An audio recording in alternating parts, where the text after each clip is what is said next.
Bueno, mis queridos amigos, incorporamos a nuestro invitado del día de hoy, uno de los jóvenes talentos internacionalistas, Jorge Barragán. Además es candidato a alcalde, me dicen las lenguas de doble filo. Bienvenido, apreciado amigo, al programa. Esta vez te traigo como internacionalista, pero seguramente vamos a tocar el tema político electoral venezolano. ¿Cómo estás tú, Jorge? Muy bien, Juan Carlos, ¿cómo está todo? Muchísimas gracias por la oportunidad de estar en tu programa. No, siempre un placer, siempre un placer. Vamos, quisiera escuchar tu opinión sobre lo que ha sucedido con el tema Irán, Israel y Estados Unidos como mediador con el garrote en la mano. Tiene un demasiado poder para lograr mediaciones. ¿Qué tal esa paz que se ha logrado entre ambos países? Consecuencias. Bueno, básicamente las principales consecuencias es que los mercados energéticos respiran tranquilos, ¿no? Había una gran incertidumbre por la posibilidad de la respuesta, en este caso, de Irán a las acciones militares por parte de Estados Unidos. Se dijo mucho la posibilidad de que Irán cerrara el estrecho de Hormuz.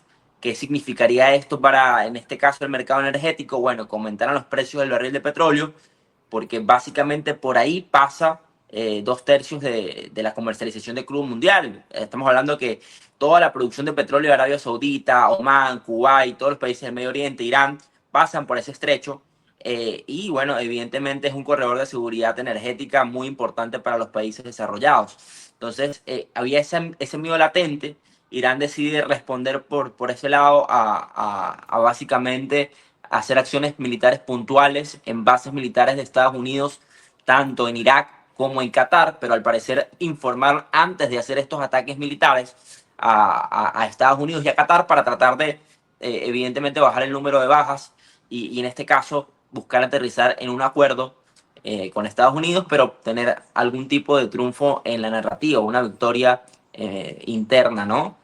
Por parte de Irán. Hoy el presidente de Estados Unidos, Donald Trump, habló que no está buscando un cambio de régimen de Irán y que espera llevar, en este caso, el Medio Oriente a la paz, con un acuerdo entre Israel, Irán y, en este caso, Estados Unidos como veedor y también buscar un acuerdo, en este caso, en todo lo que había sido o por el cual comienza este proceso, que es el tema de la energía nuclear y la posibilidad que Irán pudiera poder tener, seguir enriqueciendo el uranio y en este caso poder tener armas nucleares.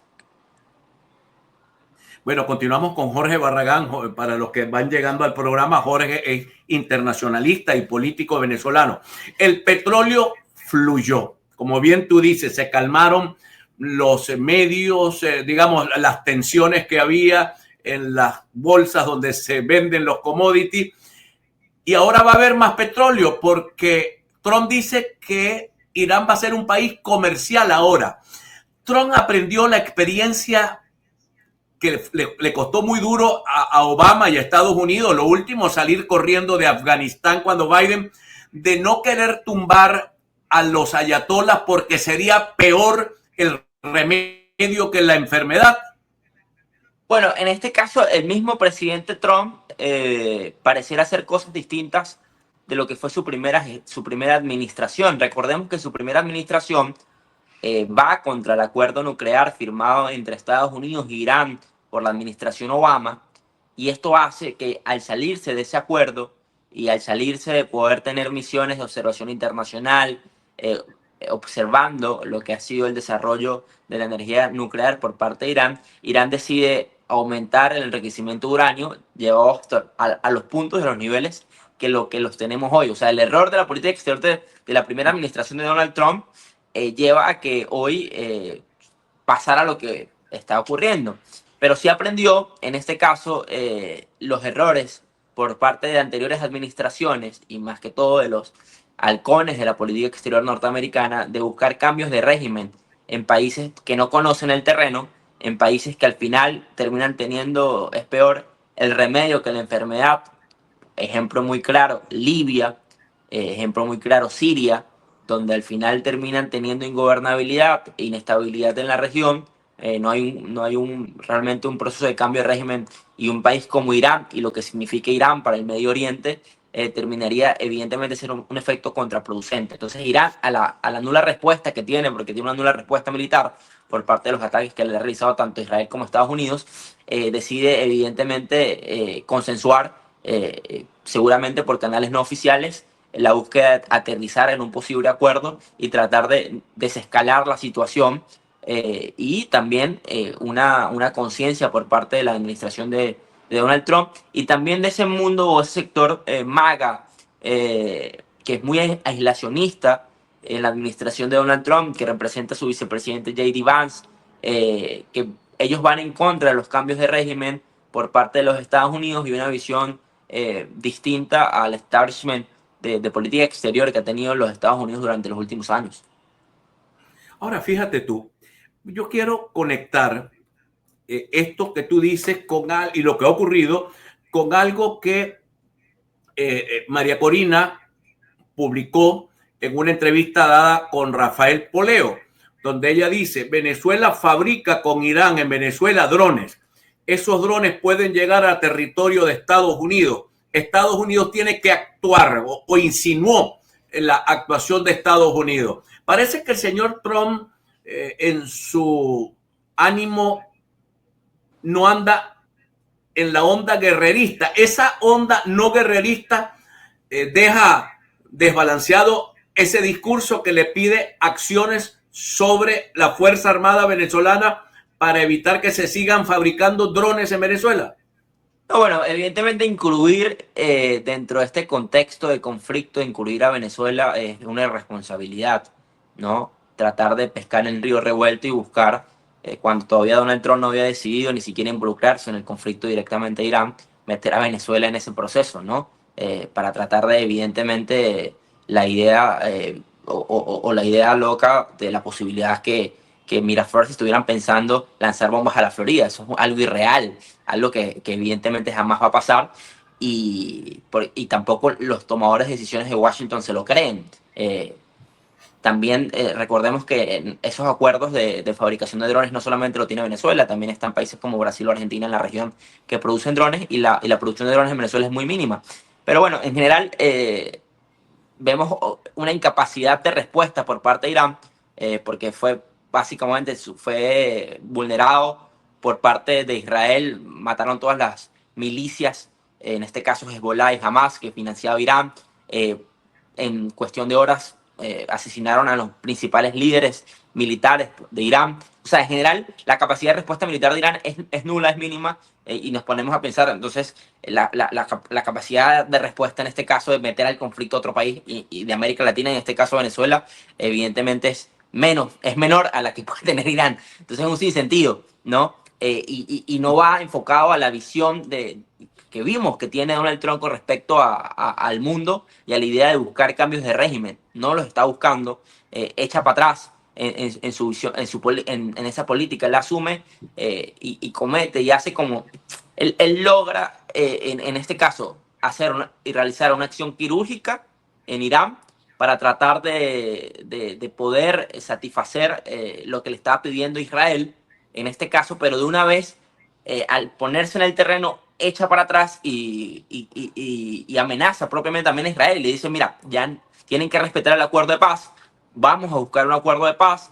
En este caso, Israel no puede seguir bombardeando a Irán, y el Medio Oriente tiene que estar en paz. Entonces, es un poco también la visión de la política comercial que ha tenido Donald Trump. Va hacia adelante, después va hacia atrás, y lo que hay es como una constante amenaza o disuasión o acción de disuasión para después negociar. Pero deja muy claro en este caso que no está buscando un cambio de gobierno y que básicamente no quiere ser el presidente de la paz y no quiere ser el presidente de los conflictos, lo cual lo están poniendo en una posición muy riesgosa, porque abalanzar sobre Irán en un terreno tan pantanoso podría llevar evidentemente a ser recordada su segunda gestión y su segunda administración con este recuerdo, así como como es recordado la administración de George Bush por la invasión a Irak, en este caso, ¿no?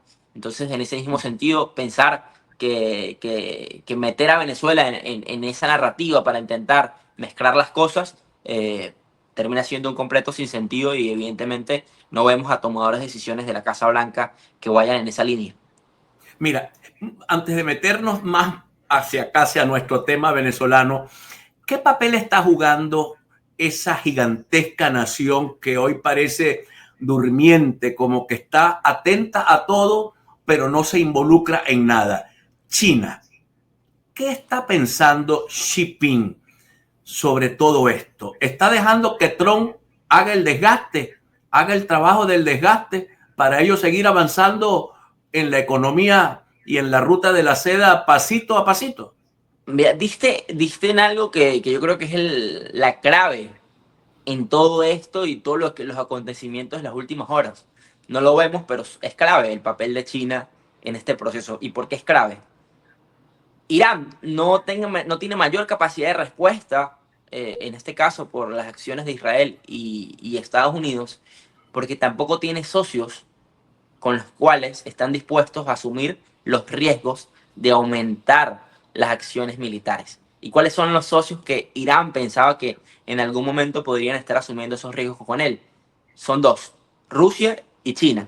Rusia básicamente está enfocada en su propio conflicto, en el conflicto con Ucrania, y no estaba dispuesto, sino sus llamados diplomáticos fue a evidentemente rechazar las acciones militares por parte de Estados Unidos, pero de una vez a desescalar el conflicto.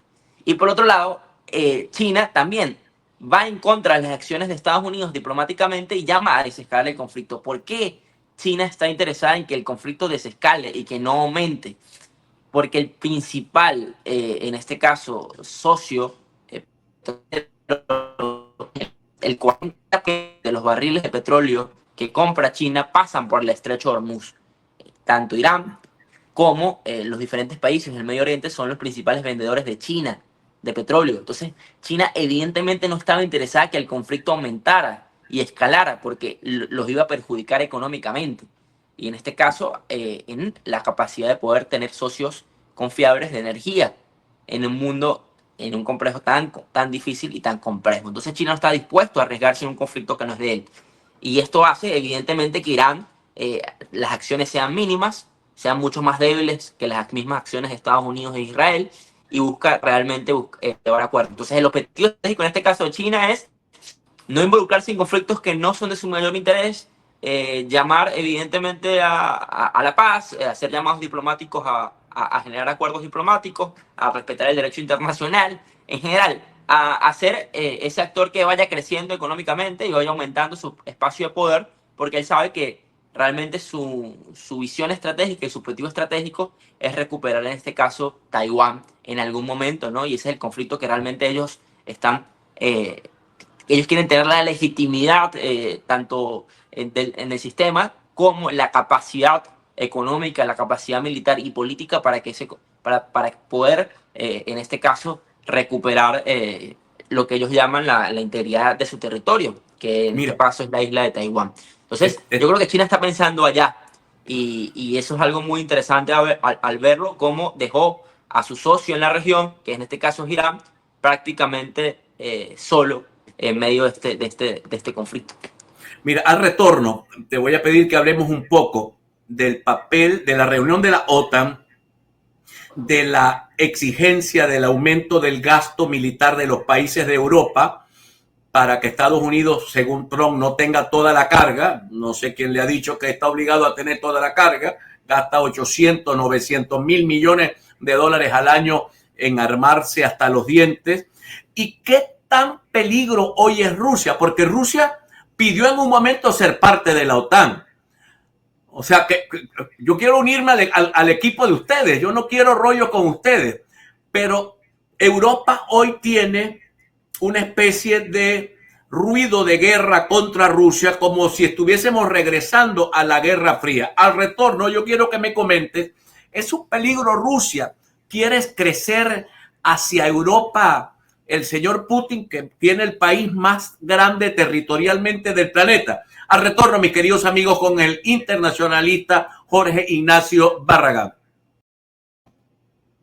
Bueno, continuamos, mis queridos amigos. Estamos conversando con Jorge Ignacio Barragán, internacionalista de las nuevas generaciones de internacionalistas venezolanos, además militante político, de eso vamos a hablar en un rato con él. Te hablaba del tema aumento del gasto militar en Europa que quiere imponer Trump para equivaler un poco el gasto que hace Estados Unidos, y es realmente en este momento la Federación Rusa de Putin lo mismo que era la Unión de Repúblicas Socialistas Soviéticas en términos expansionistas, ideológicamente y militarmente. Te escuchamos. Bueno, la primera que comentas, que es el tema de que es la presión por parte del presidente Trump, tanto su primera administración como su segunda administración, del hecho de que países europeos inviertan más o gasten más de su PIB en lo que es gastos de defensa. Ha sido una política reiterada tanto en su primera como en su segunda administración, pero recordemos que Estados Unidos al final es el que gasta más en materia de defensa y eso lo hace ser la primera potencia militar del mundo. O sea, la dependencia por parte de Europa a la seguridad que provee Estados Unidos hace que Estados Unidos termine siendo la potencia, la primera potencia del sistema internacional. Hacer que sus otros socios compartan e inviertan más en seguridad también va a hacer que Estados Unidos de alguna u otra forma haya un equilibrio, un pequeño equilibrio con parte de las potencias, en este caso europeas, cosa que es lo que puede venir, lo que puede estar ocurriendo. Estados Unidos pareciera que como primera potencia está en una idea de que ya no puede seguir costeando los conflictos y sus bases militares de la forma como lo hace, y le está exigiendo en este caso a sus socios que inviertan más y utilicen más de su Producto Interno Bruto para, en este caso, seguridad y defensa. Esa es una primera premisa. Y la otra segunda premisa es el tema de, en este caso, la relación de Europa con Rusia. Una crítica a Angela Merkel y a las administraciones de la canciller Angela Merkel, la canciller alemana, porque al final Europa se basó en dos pilares fundamentales para su desarrollo económico. Priorizó su desarrollo económico por dos grandes áreas. Una gran área era, evidentemente, ser subsidiada por parte de Estados Unidos en materia de seguridad, gastar menos en seguridad, porque Estados Unidos era el gran proveedor, ¿no?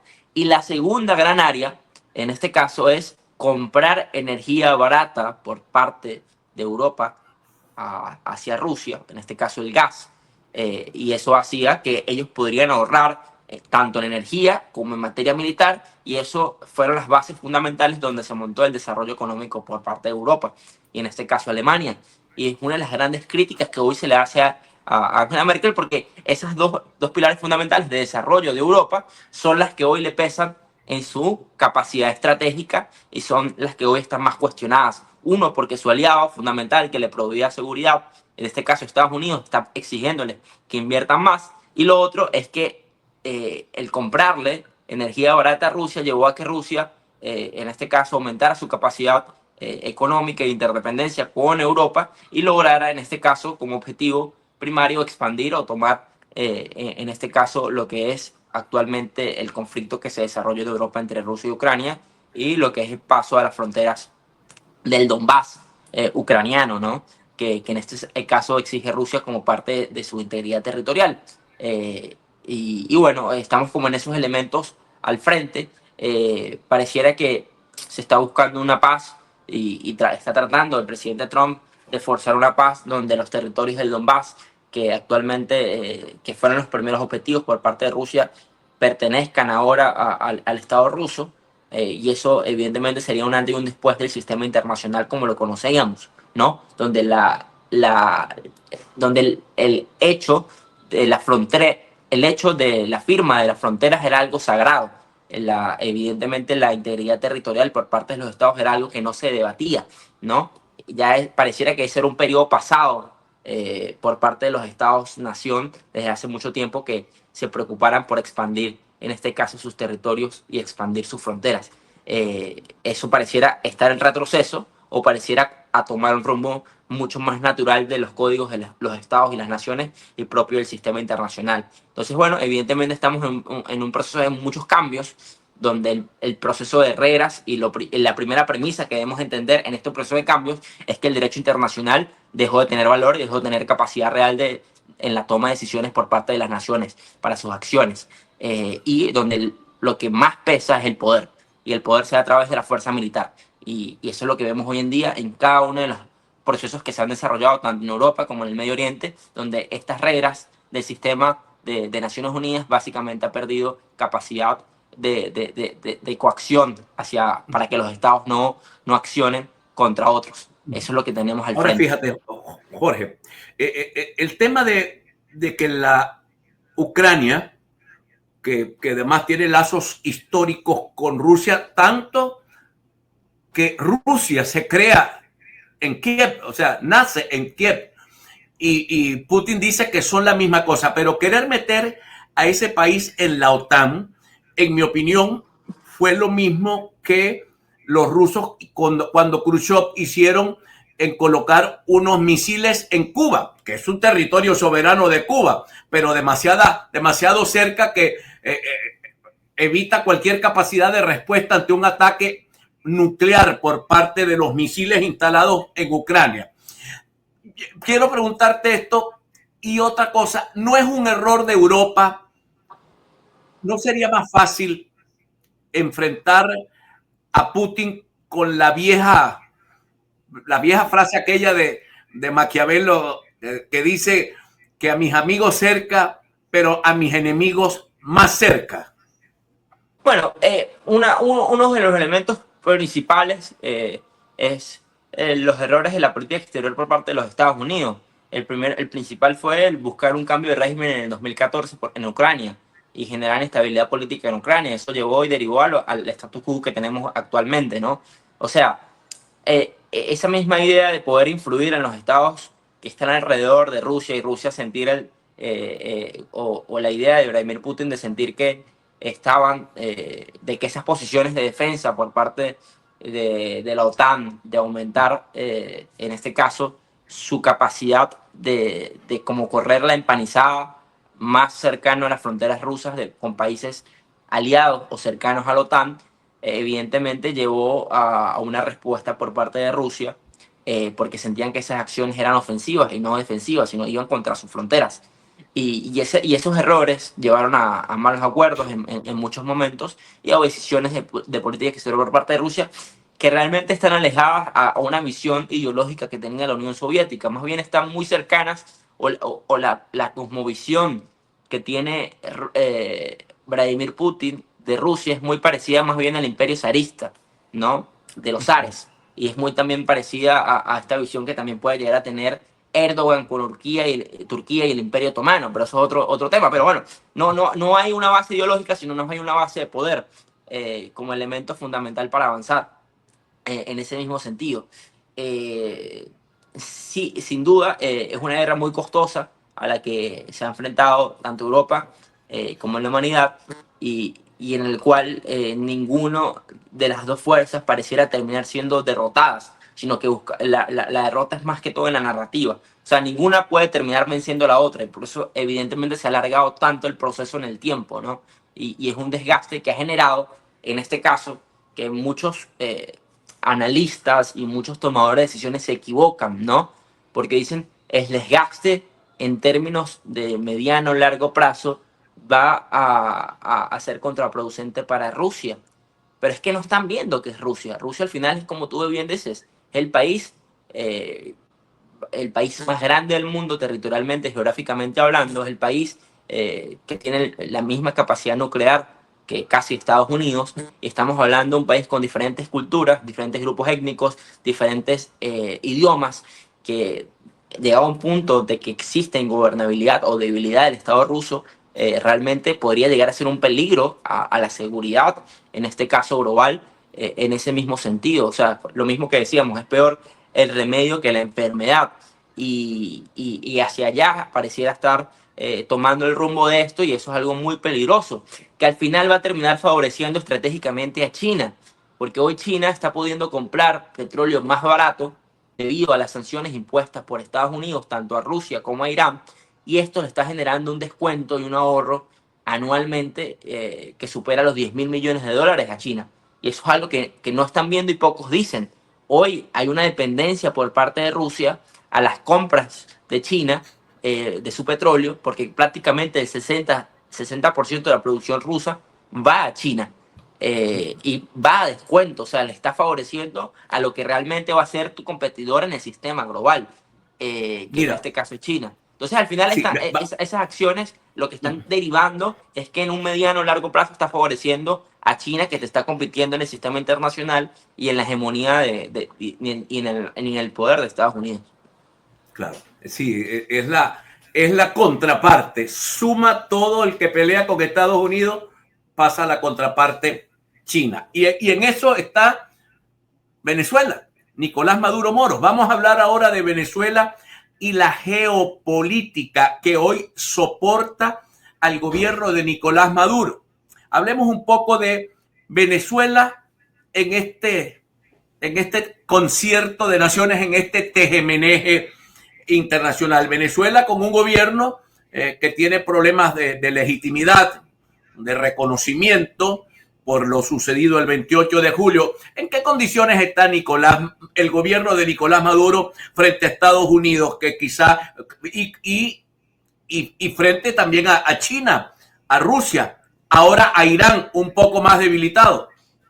Bueno, básicamente Venezuela tiene en su imaginario, el gobierno venezolano tiene en su imaginario que Venezuela es el primer reservorio de petróleo del mundo y el octavo de gas, ¿no? Y el primero en América Latina. Entonces, como tiene esa visión con respecto a las cosas, pareciera que ellos sienten que cada conflicto externo los favorece en el sentido que las potencias y en este caso los países desarrollados van a buscar en Venezuela ser ese socio confiable de energía, ¿no? Y evidentemente, ante un aumento de precios por conflictos que suceden en otras partes o otras latitudes del mundo, el gobierno se vería beneficiado porque aumentaría sus ingresos. Eso es como una visión y hacia eso apuntan en general. O sea, en algún momento me van a buscar en ese mismo sentido. Bueno, nosotros en general creemos que puede llegar a ser una oportunidad perdida para Venezuela, el que ante los acontecimientos del mundo, Venezuela no esté preparado para recibir las inversiones porque no tengamos, la verdad, una competitividad en materia de una reforma legal de hidrocarburos ante los acontecimientos que ocurren. No estemos brindando seguridad a posibles inversionistas para aumentar la producción petrolera venezolana. No estemos pensando como nación hacia dónde va destinado la renta del petróleo en Venezuela.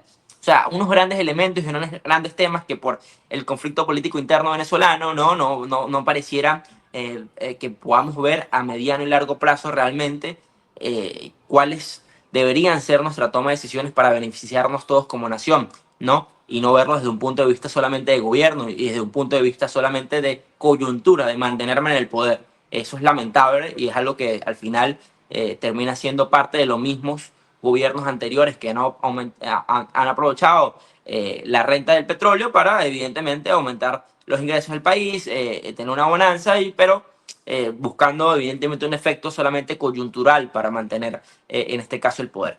Y eso es lo que está viendo un poco el presidente Maduro. Todavía China no ha realizado grandes inversiones en Venezuela, no ha realizado grandes inversiones desde el 2015. Hay que recordarlo muy bien. China hoy invierte más en Guyana de lo que invierte en Venezuela en materia petrolera. Eh, en este caso, la idea o el dilema de cómo va a ser la relación con Estados Unidos, ¿no?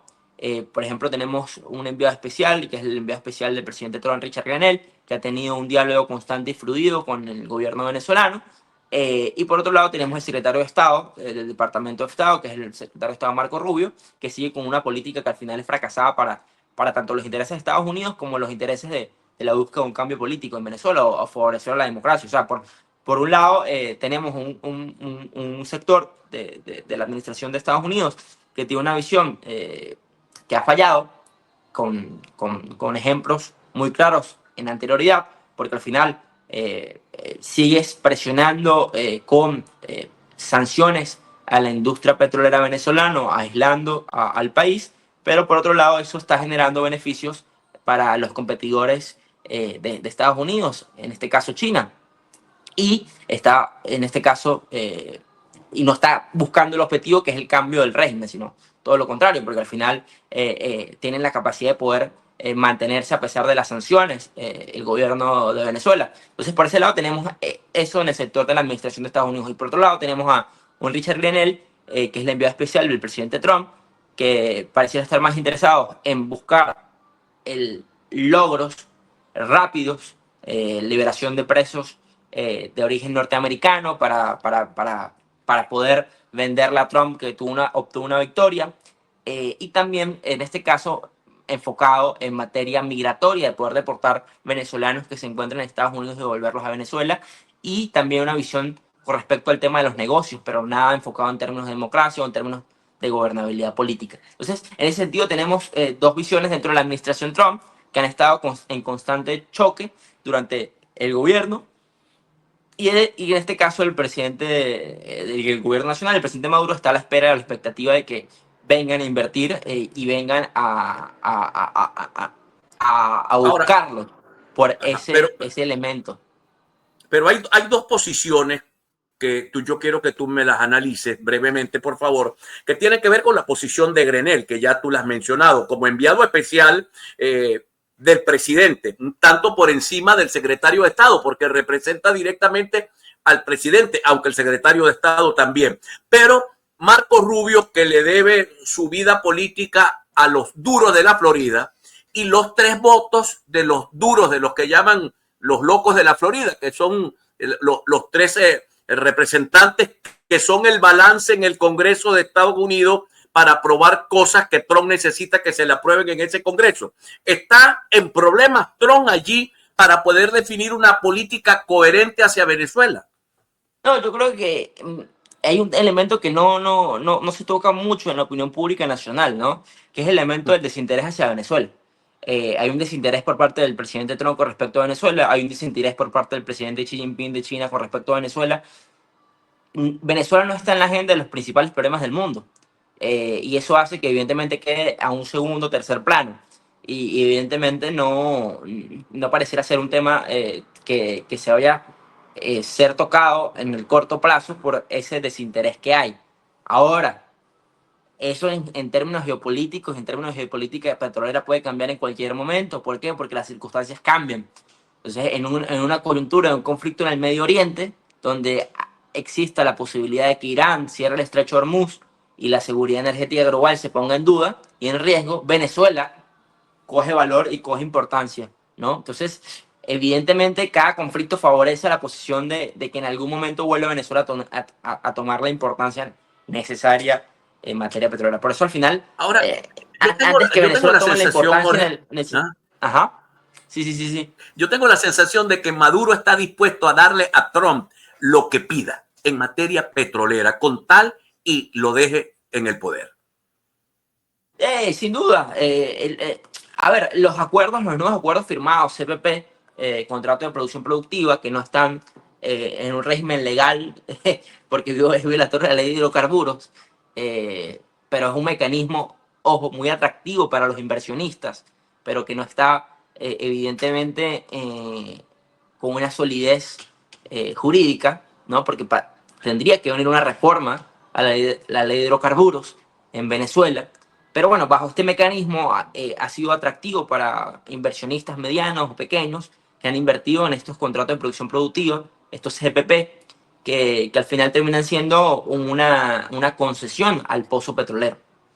Y esto genera evidentemente incentivos para invertir y en este caso los que invierten puedan comercializar y dejarle un impuesto al Estado venezolano, ¿no? Y también una parte de la comercialización de esa producción. Entonces, ante ese elemento, vemos que hay una visión por parte del gobierno de Venezuela y del presidente Maduro muy pragmática, ¿no? Y en este caso está dispuesto a llegar a acuerdos comerciales y llegar a acuerdos petroleros con la administración del presidente Trump para tratar de intentar, en este caso, tener mayor gobernabilidad en el proceso. Pero al final esto no es sostenible en el tiempo si no hay acuerdos nacionales.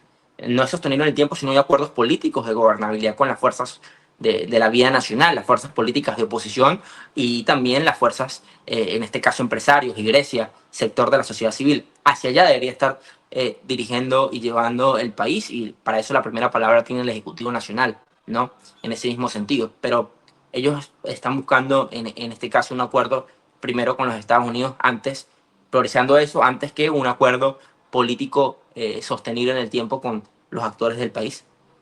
Claro, y yo siento también, por otro lado, que ese desgano que tiene Estados Unidos sobre Venezuela, a pesar de que cursan, digamos, juicios contra algunos jerarcas del régimen, hay sanciones individuales ya viejas contra algunos jerarcas del régimen, sobre Maduro, Cabello y el ministro de la Defensa pesa una recompensa, pero en ese desgano del cual tú hablas, yo observo, y ojalá y tú me desmientas, que Estados Unidos ha abandonado a la oposición venezolana. Dejó de fortalecerla en algún momento, quizás cuando estaba muy activa la embajada de Estados Unidos para Venezuela con sede en Colombia. Había una especie de interacción tremenda. Hoy esa interacción yo no la veo o está demasiado solapada. No, bueno, yo creo que al final el peso de la toma de decisiones en la política exterior de Estados Unidos no va por allí. O sea, al final nos hemos dado cuenta que la política exterior del presidente ha sido muy unipersonal. Cuando quiero decir unipersonal es que las tomas de decisiones han sido de él propiamente y de su grupo, sus asesores de seguridad nacional, su vicepresidente, su secretario de defensa.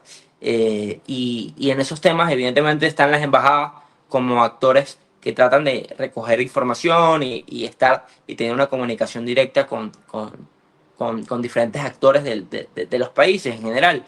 Pero ya no es la misma posición que respecto tiene, que lo dijo el mismo enviado especial, Richard Grenell. Donald Trump no está buscando un cambio de régimen en Venezuela. Y, y enfrentado un poco con la visión que tiene Marco Rubio, pero también Marco Rubio en sus declaraciones lo que está buscando es aislar a Venezuela, ¿no? Por encima de cualquier cosa. Entonces, en ese mismo sentido, no es la misma, evidentemente no es la misma visión de política exterior que ha tenido Estados Unidos en procesos anteriores, ¿no? Que también esos procesos le han hecho mucho daño, porque al final han tutelado a sectores de la oposición, ¿no? Y cuando eso ocurre, evidentemente se pierde la capacidad de llegar a acuerdos nacionales y se pierde la capacidad de actuar bajo los intereses propios de la oposición y bajo los intereses propios del país. Entonces, ahora cerrando ya la entrevista, ¿dónde ves la salida al conflicto venezolano?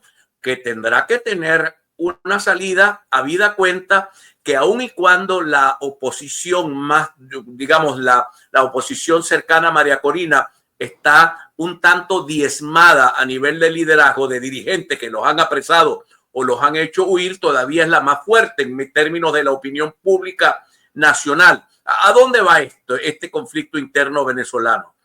Bueno, la verdad es que estamos en una posición muy compleja y muy difícil, ¿no? Eh, la verdad es que no hay una salida fácil a todo este proceso venezolano como tal.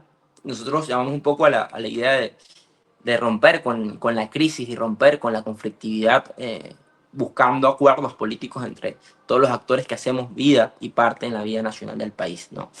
Venezuela tiene que ir a un proceso de reinstitucionalización real, profundo, sincero, porque si no el país evidentemente no es sostenible en el tiempo. Y eso es algo que lo decimos con toda la autoridad moral de poder hacerlo. No es sostenible en el tiempo acciones que atenten contra evidentemente los derechos de las personas y su capacidad de poder defenderse. No es sostenible en el tiempo las acciones que hemos visto en los últimos meses, que pareciera que después del 28 de julio del año pasado entramos en un retroceso institucional, ¿no? En muchos sentidos, lamentablemente. Entonces, eso no es sostenible y eso es algo que al final por la cual estamos luchando, ¿no? Para detener ese proceso de deterioro institucional y realmente buscar otra vez las coincidencias que son más las que tenemos todos los venezolanos que las diferencias. Y hacia allá apuntamos y por eso en este caso el nuevo proceso electoral que tenemos al frente es una oportunidad y un medio para organizarnos, es una oportunidad y un medio para articularnos y una oportunidad y un medio para movilizarnos en medio de un contexto tan complejo y tan difícil donde la mayoría de los venezolanos se sienten resignados ante la dinámica que tienen diariamente, que sigue agotando y sigue evidentemente golpeando lo más importante para el venezolano, que es su bolsillo.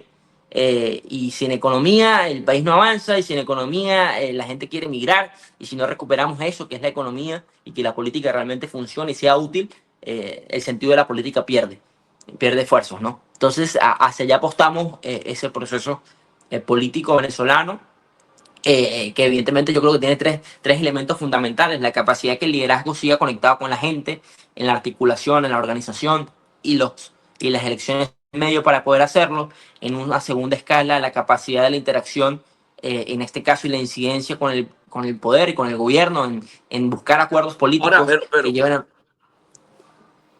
aquí tenemos un grueso de la audiencia que está absolutamente en desacuerdo con lo que tú planteas y ellos lo expresan y yo evidentemente los respeto muchísimo a ellos como te respeto a ti. La gente dice que aquí no hay salida pacífica con estos tipos, que estos tipos no van a querer negociar. María Corina está en una posición que parece irreductible. Edmundo González Urrutia ha dicho la semana pasada que el país necesita una salida democrática, pacífica y electoral. Me pareció que iba como a contrapelo de lo que ha dicho María Corina en los últimos meses. Entonces, esto es un ataja perro, porque la elección, yo estoy de acuerdo contigo que es una ruta para fortalecerse y permanecer de pie, confrontando y defendiendo posiciones, pero la población demostró que no cree en eso el 25 de mayo y pudiera repetir ese mismo mensaje el 27 de julio. Y ese mensaje, en mi opinión, es catastrófico, pero finalmente es el mensaje de la gente. No, pero ¿para qué está la política? Y me pregunto, Juan Carlos. La política está para despertar a la gente, para convencer, para con argumentos tratar de intentar movilizar a la sociedad venezolana que hoy se encuentra desmovilizada y se encuentra desesperanzada de un cambio político. Porque la idea y el sueño idílico de una ruptura, que en algún momento nos despertemos y haya un cambio y pasó algo y etcétera, ese sueño lleva grandes frustraciones y lo hemos tenido 27 años con esas grandes frustraciones. Nos han prometido una ruptura que no ha llegado porque no es tangible, porque no es real. Porque al final también esas rupturas terminan, en este caso, en problemas mayores y en conflictos mayores y es otro tipo de conflicto el que tendría el país y realmente no es una solución sostenible en el tiempo. Estamos hablando de los conflictos en el Medio Oriente.